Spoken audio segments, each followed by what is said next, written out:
Bonjour les amis, bonjour à tous, j'espère que vous allez bien. Nous sommes aujourd'hui le jeudi 9 février.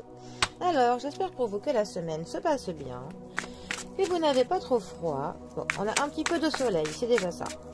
Alors, j'ai opté pour aujourd'hui pour le tarot mystique. Le tarot mystique. Je vous ai d'ailleurs fait une vidéo de présentation. Ah, eh bien. Alors, notre tarot mystique. Qu'avons-nous? Alors, nous avons 3 cartes. Voyons voir ce qu'elles veulent nous dire. Nous avons le 4 de bâton, accompagné de notre 5 de bâton. Pourtant, je les ai bien mélangés. Donc, nous avons donc, quand on a 2 cartes qui se suivent comme ça peut vouloir dire que les choses avancent dans l'ordre où il faudrait qu'elles se fassent. Donc c'est plutôt bon signe. En plus, nous sommes avec la famille des bâtons qui nous parle donc du travail, de l'énergie, de la motivation, du cœur que l'on met à l'ouvrage de quelque chose. Donc là, ça peut vouloir nous dire que on avance de manière convenable dans l'ordre des choses, le fait que ces 2 cartes se suivent. Et c'est accompagné de la carte du monde. Le monde qui nous parle souvent de l'accomplissement. Donc, on a vraiment une suite logique tout à fait dans ces 3 cartes. Parce que le 4 de bâton, le 4 nous parle de stabilité.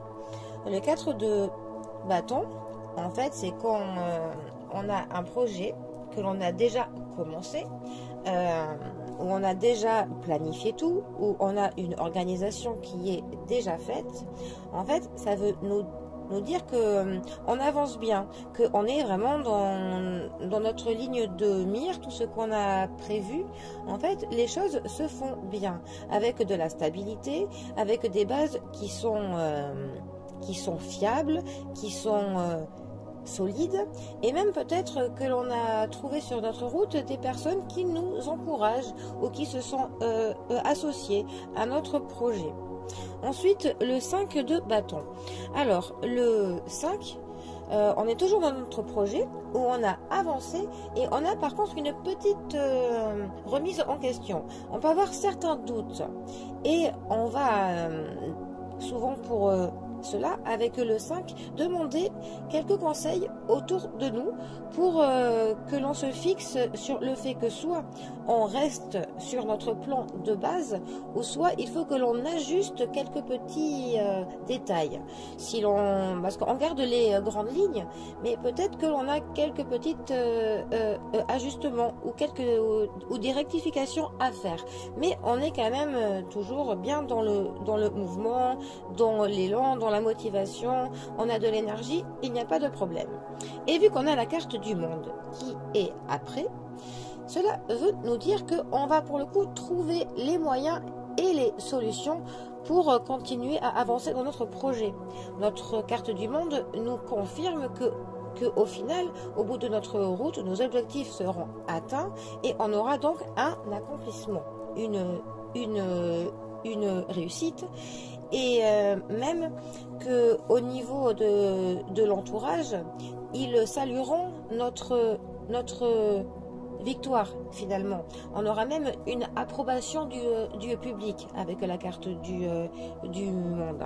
La carte du monde qui veut aussi dire que voilà, qu'on est bien à notre place, qu'on a trouvé notre place, qu'on s'y sent bien, qu'on est entouré de bonnes personnes. Voilà, la carte du monde étant très positive. Et avec donc le 4 et le 5, cela veut dire que notre cheminement, au final, sera couronné de succès et de gloire. Donc bon, on est pas mal.